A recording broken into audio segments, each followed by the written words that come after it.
Es darbu aizupes skolā nevaru nosaukt vairs tikai par darbu. Tas ir šobrīd jau tāds dzīvesveids. Tā ir ļoti liela mana dzīves daļa, kurā es veltu savu laiku, enerģiju, zināšanas un savu ikdienu. Dziedāt, muzicēt, ja mīlēt mūziku var pilnīgi jebkurš.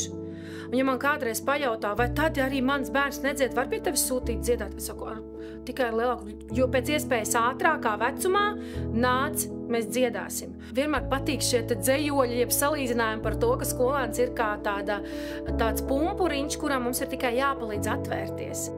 Ar gadiem, kad ir augusi tā profesionālā arī tādas, profesionālā pratība un profesionalitāte, tad es ļoti esmu iemācījusies, ka tajā brīdī, kad tu bērnam pasaki kādu stingrāku vārdu, tev pretī noteikti ir jābūt šim mīļumam un tam, ka bērns jūt, ka viņš ir vajadzīgs. Viņš ir vajadzīgs manā kolektīvā, skolēnam, ka viņš ir vajadzīgs mūsu skolā. Man ir ļoti, ļoti svarīgi gan savā darbā, gan pašas dzīvē, gan arī kolektīvos, kurus es vadu, lai ir laimīgs tas ikdienas process un priecīgs. Pāri visam, jebkurā gadījumā ir mīlestība. Tev ir jāmīl bērni, tev ir jāmīl strādāt skolā, tev ir jāmīl darbs skolā.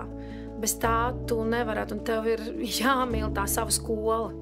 Un to es varu teikt 200%, ka es esmu aizupiete, un jau 23. gadu ar lepni paceltu galvu varu teikt, ka mēs esam labākā skola.